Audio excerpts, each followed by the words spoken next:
I think I look pretty good for a dead guy. You look great. And I think our people tuning in right now are saying, okay, what do you mean a dead guy? What happened? Yeah. So you did start taking this medication, which Yes. was it was actually Yep. like a clinical trial type medication, Yep. because I have researched your story many times. Yeah. It's so astounding. Now, they didn't realize the dangers of that medication. And one day, because it got rid of your pain, you took more than you were supposed to. Yes, I did.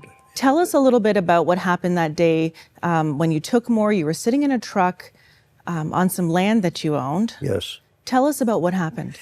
And it was late in the afternoon, Laura, and I didn't go on the main roads. I went on the back roads because I was on medication, and got up to this field and drove into it. It was quite a large section of land, and I parked the truck facing the setting sun, and I didn't plan it that way. It just happened, and I'm sitting there trying to get rid of the pain to get out and walk around this large property. And I'm sitting there just waiting to gather up the strength to do that. And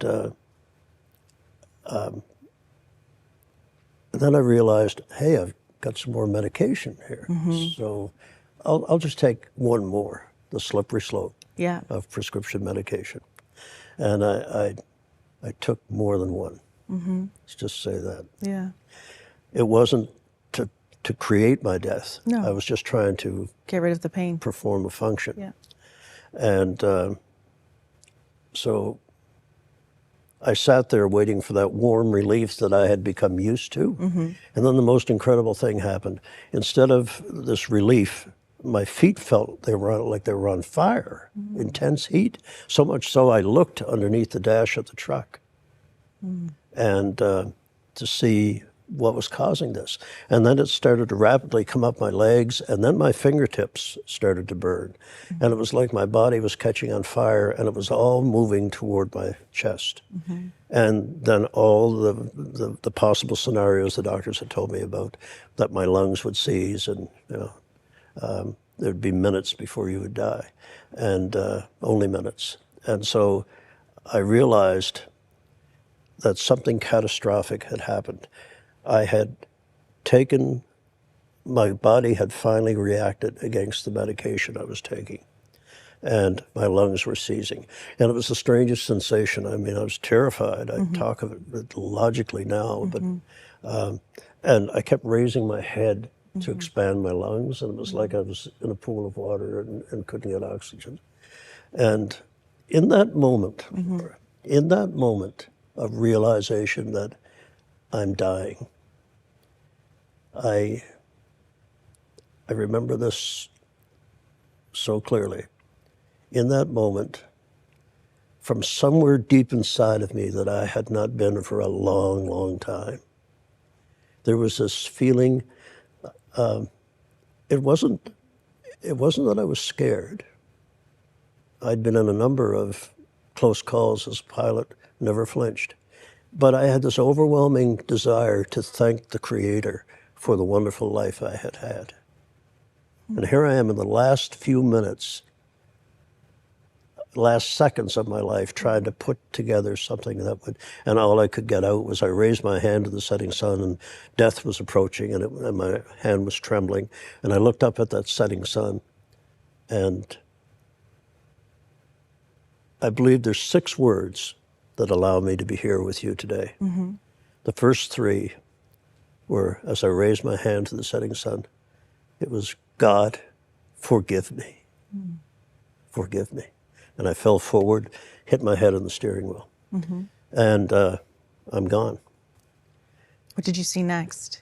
I'm not sure just how long I was out at that time, but I remember sitting back up, and the first realization was, I have no pain. The pain is gone. I slide out of the truck. I walk about 15 feet away. It's a beautiful spring evening. I can smell the grass. And I feel like I'm 20 years old again. I could move my arms and legs without debilitating pain. And I'm just overwhelmed. And I'm just looking out and enjoying how it felt to be healthy. And then I turn and look back at the truck. And I'm filled with rage. because some guy is sitting in my truck. Not only that, he's sleeping on the steering wheel. So I turned to go over and give him a good old Canadian welcome. And have you ever had a dream where you're trying to walk and you can't? You know, when you're a kid, you have that happen to you. And that's what happened to me. I couldn't advance for a few inches at a time. But finally, I got close enough to look at the truck and the person in it. There are no words for me to describe to you or to our audience the feeling that raced over me. Because as I'm looking at the body in the truck and getting closer, I realize that is no stranger. That body laying over the steering wheel is me. And my head is turned toward the window, and I'm gushing because my lungs have hemorrhaged. I'm gushing blood. Oh my gosh. But I'm Diamond Jim. Right. And right away I'm formulating a way to fix this. But there's no fix for this. No. But what I tried to do was, if I could just get over there, get in the truck, somehow get back in my body, everything will be okay. Wow. Not this time. No. Not this time. So then what happened? So as I'm trying to figure out and getting a little closer to the truck, suddenly I began to rise.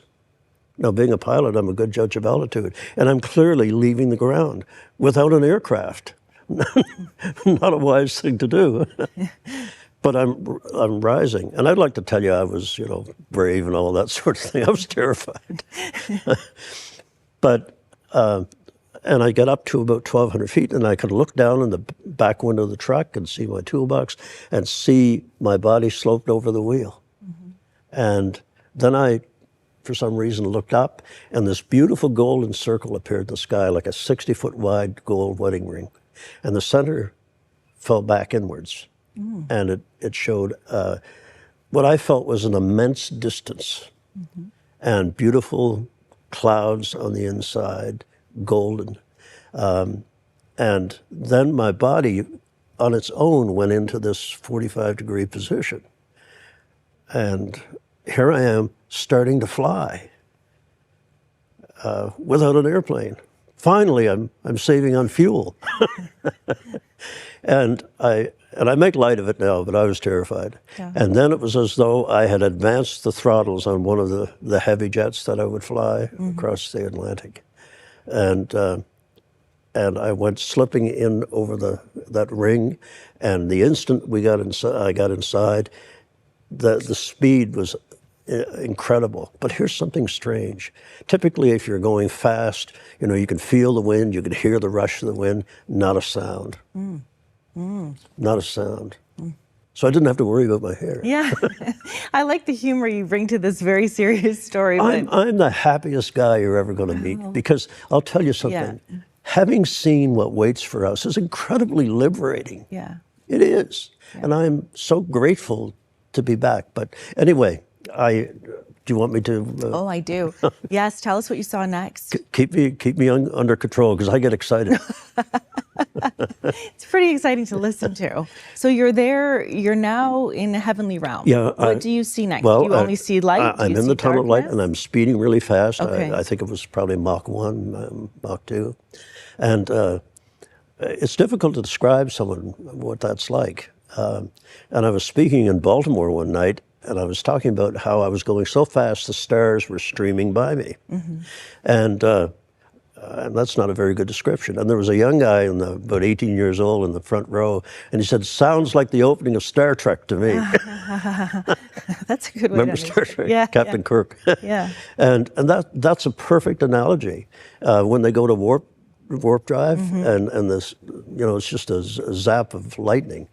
And that's what it felt like. That's what it felt like. So, what did you see next? So then I realized I thought it was endless, but I realized I was decelerating. We come to a stop in this golden tunnel, and my body comes upright, and I still don't know whether to call it a door or a portal, but it's covered in mist. I know I have to go forward and through it, because I look over my shoulder and the tunnel is closing behind me. And so I step through, and as you would stepping into a room that you're not familiar with, and it's covered in mist, I put my foot in to feel for the ground, and there was something solid in that mist. So I brought my other leg in, and I wait for a few seconds, and the mist begins to clear. And I look down, and I cannot believe what I'm seeing. I cannot believe what I'm seeing. I'm standing on the most beautiful green grass you've ever seen. Every blade had its own light. Now, I have to be careful with that, because it sounds a little Las Vegas-y. But that's what it looked like. And it's gorgeous. And if I move my feet, light ripples out from underneath my feet. And I'm just overwhelmed by the beauty of it and the sheer strangeness of it. And I now know where the saying comes from. The grass is always greener on the other side. They're talking about heaven. Yeah.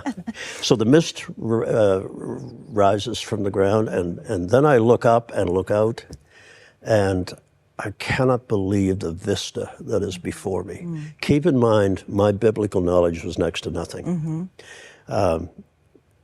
But I now know, of course, that there is no sun, nor moon, nor stars. Because as a pilot, I was trying to see what the source of light was. If I could see the sun, I could maybe orient myself. Am I northeast, northwest, and which was stupid, because I'm not even in the same universe. Yeah. But I'm trying to work my way through this, and I'm just overwhelmed by it. And as I'm looking, the strangest thing, this beautiful vista of flowers for which there are no designation of colors. Colors we have no name for.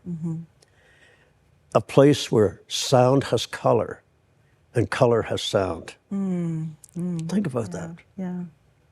And flowers, and I've been in 52 countries. I've never seen flowers that were as beautiful as what I saw in heaven. And this feeling of peace, and even the rocks had this glow coming from it. All of it is the glow of God, the light of God. And of course, there's such great light there, but you did have a moment where you saw darkness. Oh, absolutely. And you cried out to God. Tell us what happened there. So I'm standing there looking at this beautiful vista, but here's the strangest thing. As I move my vision from right to left, that beautiful green grass went to brown, to scorched, to black, and dropped off in a crevasse. And I'm so taken by this strangeness of the beauty here, and almost immediately, and a feeling of death and decay from that darkness. What some people call a miasma, a word we don't often hear, that it affected everything. And as I'm looking, I've always been an inquisitive person. I think that's what made me a good pilot. But I walk over toward the edge of this thing, and it drops off, and it's a canyon. And I look, and I can see what I thought was a campfire, like you'd see a fire in a distant valley at night. But then I realized it wasn't a fire, it was red. And I realized, the closer I got, it was actually a huge door being opened. And what confirmed that was it started to screech as though it was on hinges that had not been opened in a long time, and the doors were huge. And I heard them screeching and resisting being opened. And then, to my astonishment, something moving like it was crippled. And then I realized it was huge. It had the figure of a man, but it was on fire. His body was on fire. Horrendous head on this huge body. And then I'm just trying to process all this when suddenly the creature noticed me up on the rim. And the look, when it looked at me, Laura, the look of hatred in its eyes, not just for me, but for all of mankind. This was a demon or Satan himself. I know not which, but it was terrifying. And did you cry out at all to God? Well, I'd love to stand here and say I'm Yeah. real macho about this. Yeah. I didn't know. I was looking for the exit. But this thing came so rapidly up, and it was surrounded by cloud and darkness and a smell of decay. I call it the smell of despair because God will never be in that place. And I am trying to process this when I realized it was coming up toward me. And as it came up surrounded by this, it's the strangest thing. I started to hear screaming. And the screaming was from the creature's body, but not of the creature. It was as though it had swallowed souls. And they were screaming for release from the body of this thing. And, you know, some people say to me, oh, you know, you shouldn't tell people about that. It's going to scare them. We need to be scared. You know, we've become a society of, oh, how bad can hell be? You know, how bad can it be? No Wi-Fi? Let me tell you something. The old-timey preachers and priests, when they talked to you about hell, they meant what they said. But Satan has evolved with the times, and the way he approaches us to sin now is very subtle. It's through our phones, it's permeating. But what keeps me going is the thing that I said to you a short while ago, was that I know now that God is far greater than the evil that is here. And indeed, moments later in that experience you're having, angels appeared. Yes. Tell us how that happened and what began to happen as God began to move. So I'm hearing the screaming, and then what really terrified me was I heard this thing calling my name. This creature knew me. It knew me. It knows all of us. And I wasn't that bad a guy. I never hurt anyone. I didn't rob anyone. I gave to charity if I got a receipt. That's not charity. Yeah. That's business. And here I was living a life of so-called perfection. Yeah. And it didn't have any of the important things in it. And so the creature comes up, and the screaming is continuing from its body, and then it begins to speak to me.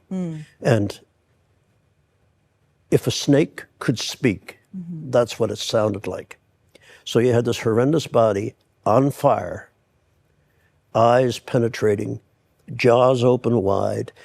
The strangest thing, the thing that I remember most, is the dropping of the saliva from its mouth onto the ground. Remember, this thing is huge. And this is what waits. This is what all of us who try to convince people that hell is real, just as heaven is real. Yeah. And we cannot ignore that anymore. We just can't. We ignore it at our peril.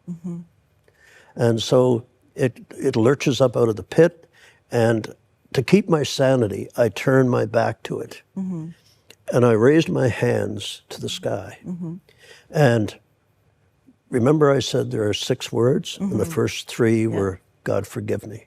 At that point, with this thing at my back, and I actually felt a talon come down my back as it's speaking to me. And it's saying, Jim,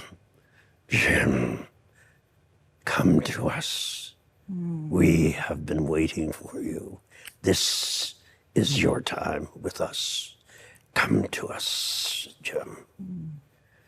As though it knew me. It used, a real familiar tone.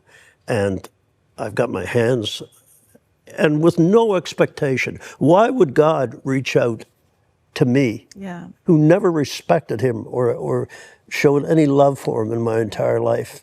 But I had nothing left. Yeah. Diamond Jim was gone. And I raised my hands and I said, God, help me, help me. At that instant, 3 points of light from different places came all to one central point, and I could see in the bluish white light, angels. What did they look like? Oh my God, they're wonderful. I could spend a whole day telling you about them. Okay. They're very tall. Yep. There were 3 of them. Mm-hmm. But let me tell you first what happened. Mm-hmm. And they're standing in front of me, maybe from here to the cameraman. And all of a sudden, and this thing is behind me, calling my name. Mm-hmm. And then a bolt of light came from the guardians and went over my shoulder and hit the creature. And when it did, it shrieked. It shrieked in pain and scrambled back down a hole like a rat running for cover. Darkness and evil cannot exist in the light of God. It cannot. And if the light of God is within you, you are protected. Amen. You are covered. Amen. You are covered. Amen. What a word for someone watching right now. And I know with the angels, there were 3 different kinds of angels that Yes. you identified. Out Yes. of those 3, there was a The guardian first one was angel. about 10 foot tall, Yeah. and he was a scribe. And by the way, he coincidentally was my guardian since birth. Now that poor angel had pulled an awful tour of duty because he had a look of relief on his face, this big smile. At last, I got him into heaven. And I don't mean to make light of it, but I could see, that this was the guardian that had been with me since my birth. And then there was another one about 13 feet tall, but coming behind that was one about 15 feet tall. Now you think of this, 15-foot tall being in front of you. And the amazing thing is their eyes are violet. Angels' eyes are violet. And they're huge because in a 15-foot body, you've got these huge violet eyes. But here's the amazing thing. Here on earth, when someone stares at you like this, it's usually not good news. But when a guardian stares at you with those violet eyes, it's, you are loved by God. We are God's creation. We are here to help you. You are safe. We love you. And angels never blink. They never blink. Did they speak to you specifically? Yes. How did that happen? So the one that was, I found out was my guardian, he came right up to me, and he's still tall, he's 10 feet tall, and he comes up to my right shoulder, and I have some wonderful pictures that we've put together of this, and he comes up to me, and he puts his arm around my shoulder, so I can see his hand here, and I'm looking up, and there's this gentle smile, and then I hear the voice of an angel for the first time, and the voice said, "James, fear not, for we are your constant friends." So now if you get an email from me, or you get a text, or you get a letter from me, I always sign it YCF, your constant friend, Jim. The angels also showed you some things. You know, you had many questions Yes. for them. You detail that in your book and many of your interviews, but they also showed you 6 beams of light coming up from the earth, Yes. because I think we have to update our viewer on what was happening with you. So we had first responders who found your body. Yes. They took you to the hospital. Yes. You were brain dead, so Yes. they pronounced you clinically dead Yes. for 11 hours. Yes. And yet during that time, this is when you're visiting heaven. Yes. So in heaven, the angels show you these light beams. What's going on there? Tell us a bit more. And that was stunning too. And I didn't know this, of course, till I got back. But they're walking. So anyway, they bow to me, and I have to tell you this: 3 guardians bowing to me, and this wasn't just a polite Victorian bow of welcome. This was a deep and reverential bow, and I felt very uncomfortable with it. And I said, "Why do you bow to me? I am but mankind. Why do you bow to me?" The answer was so beautiful. The guardian said, "James, we bow to mankind because when we look at you, we see the light of our Master in you."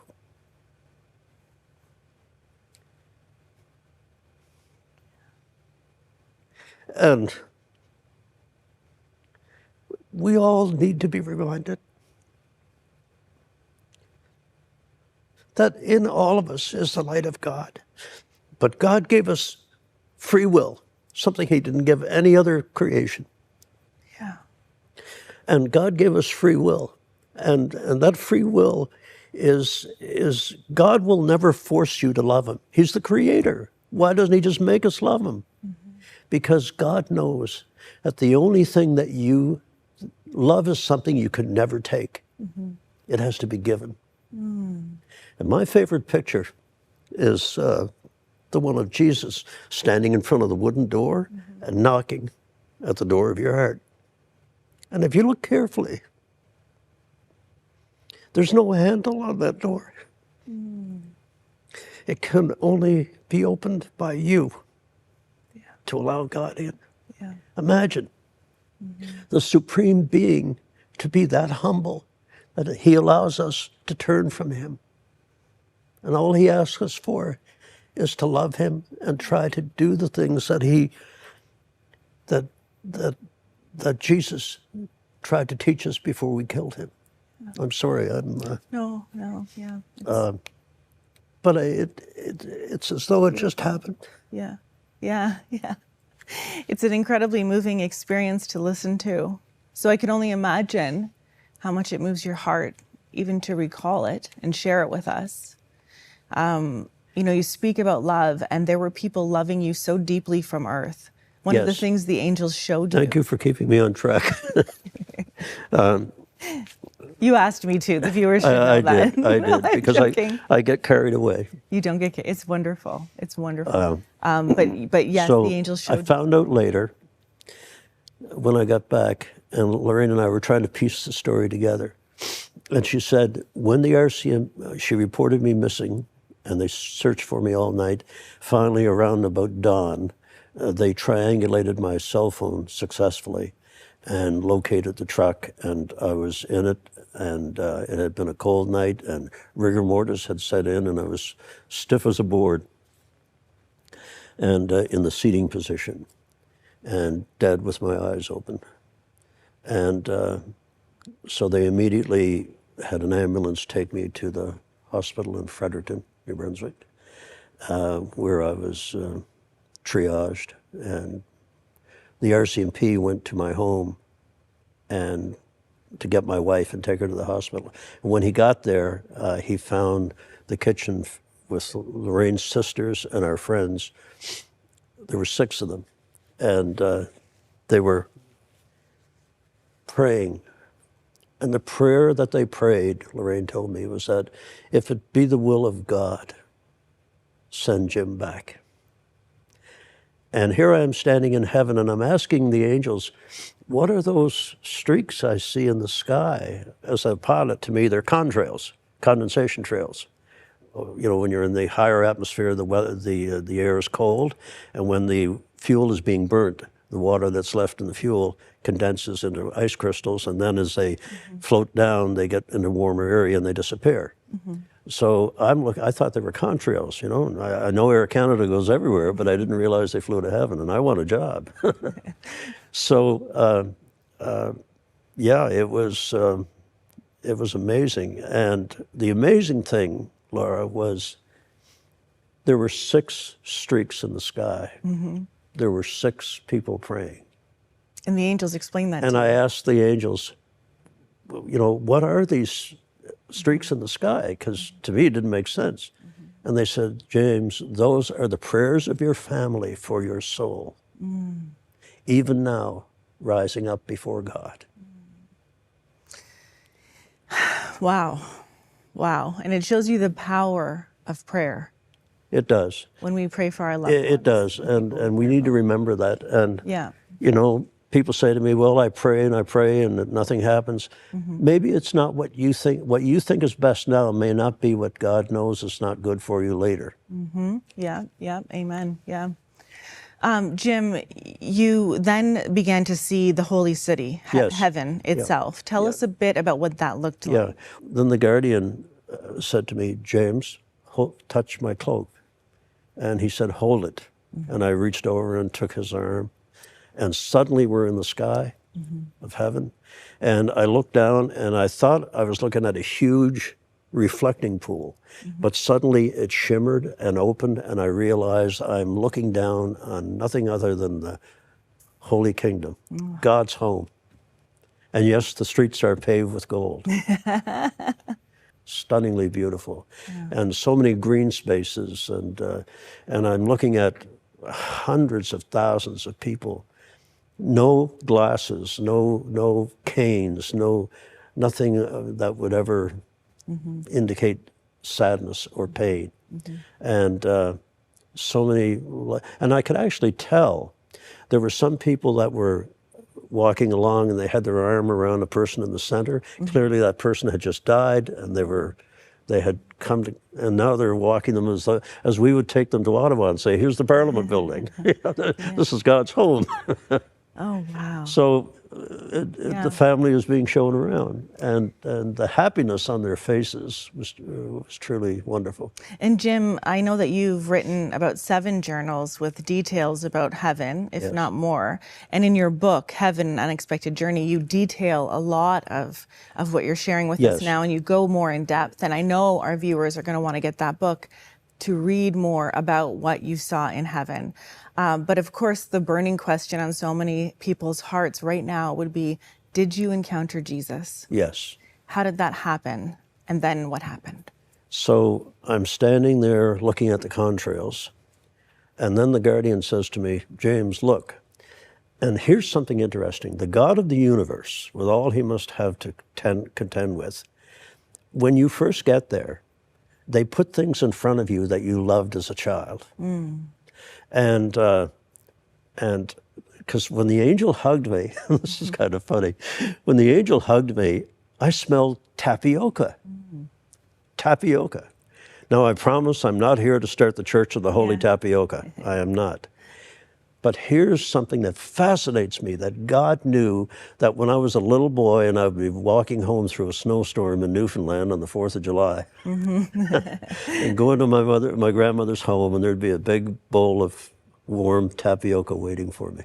Isn't that something? Yeah. The God of the universe, and he knows everything about all of us. And he loves us for what we are. He loves us for what we fail at. He loves us for everything.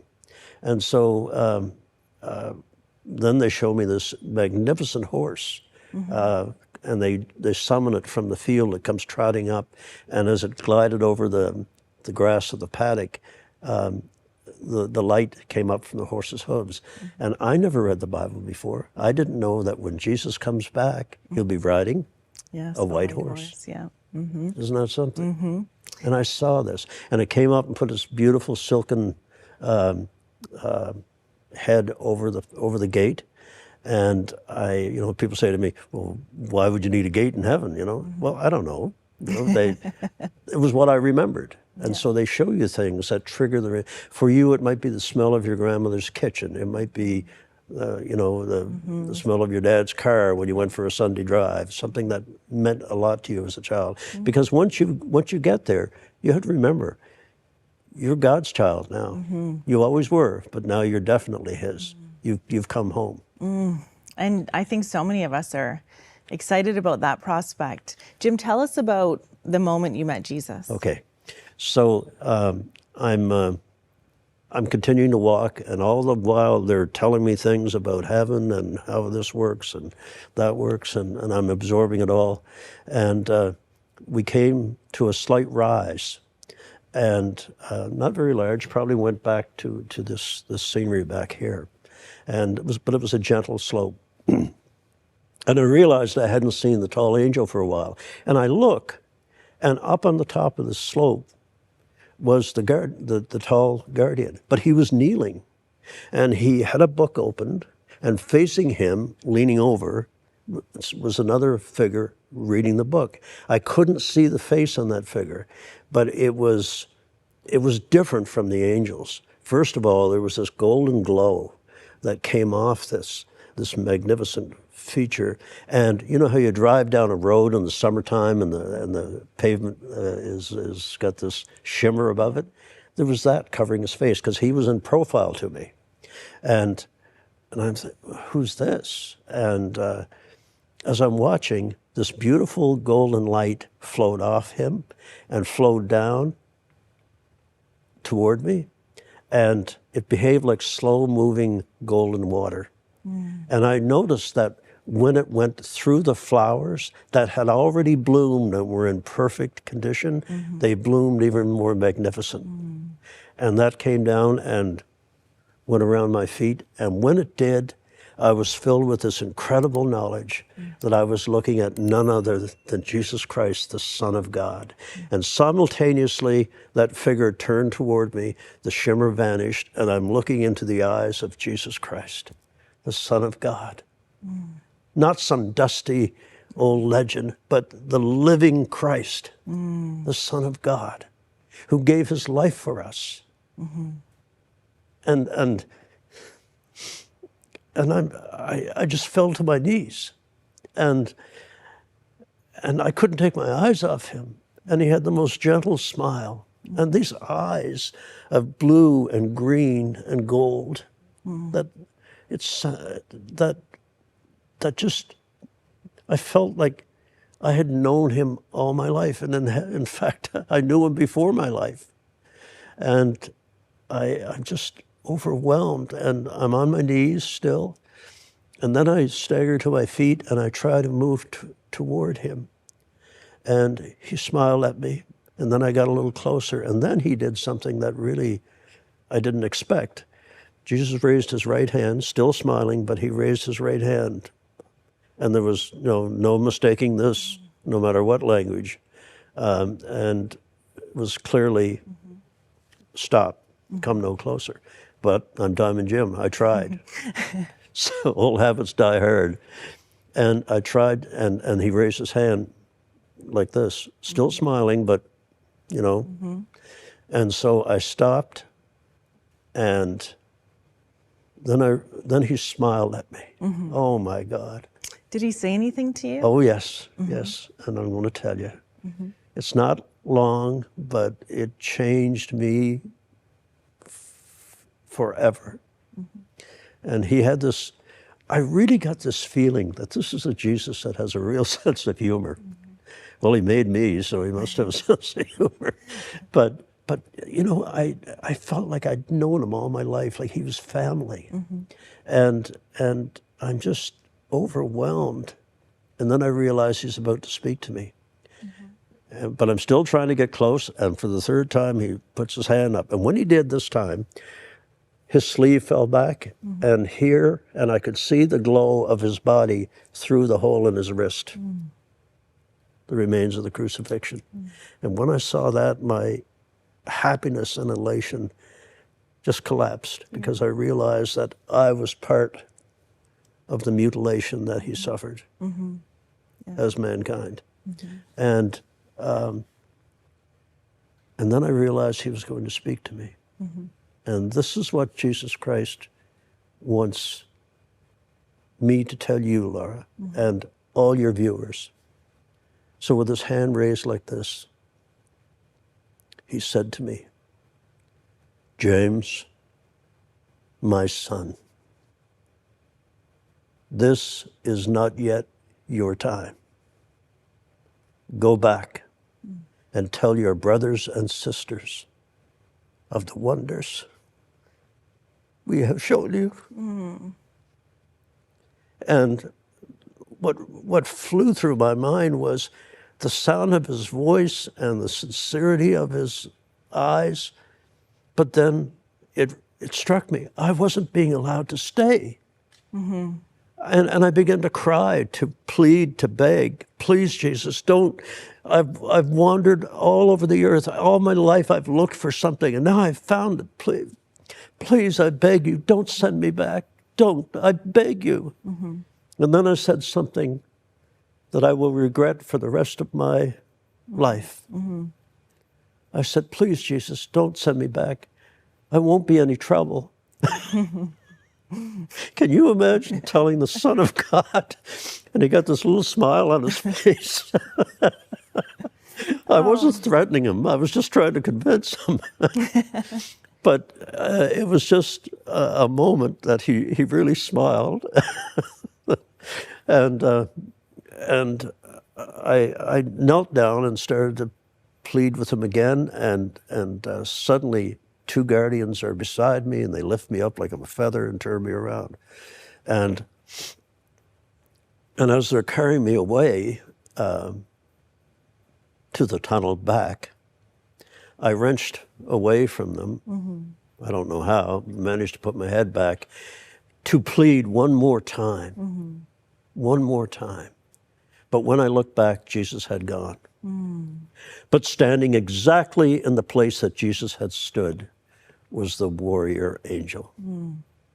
And he had drawn his sword, and with his other hand, he was pointing to the path. To go back, for To you go to go back. back. And Jim, you came back to your body in the hospital after 11 hours, Yes. lying there clinically dead. Doctor stating you're dead, your nurse, wife knew Yeah. you were dead, but praying for you, interceding, determining whether they should essentially pull the plug on the rest of your body because you were brain dead. But you come back into your body. What happens in those moments, and what do you say to your wife the first time you see her? The going back wasn't at all pretty. And what I mean by that is the tunnel was dark, it wasn't light, it was cold, it was wet. I began to feel pain as I transitioned from an immortal being to a mortal. Yeah. And I began to hear voices. I found out later, when we had a chance to piece everything together, they were busy in the ICU that night, and I was in a room off to one side. And Lorraine was out in the quiet room with her sisters. And I'm just, sorry, I have a hard time talking about this. And I'm just overwhelmed by the sadness that I have to leave. But all of a sudden, my eyes opened, and they tell me, because I don't recall, that I think suddenly, from looking at the beauty of heaven to the stark cold of a hospital room, I let out a mighty yell. Yeah. Ah! It scared the daylights out of one of the nurses because I was officially dead.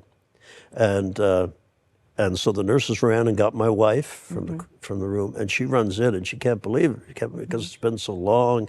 The doctors had said, Lorraine, if he did survive, he'd be nothing maybe but a vegetable. Yeah. That was my greatest fear, Laura. Coming back as a cabbage. Oh. I hate cabbage. But Lorraine, and of course I'm intubated and I've got the mask on and there's every wire everywhere you can imagine, and I'm trying to orient myself. But very rapidly my heart came back. I had full renal failure. Everything started to work perfectly.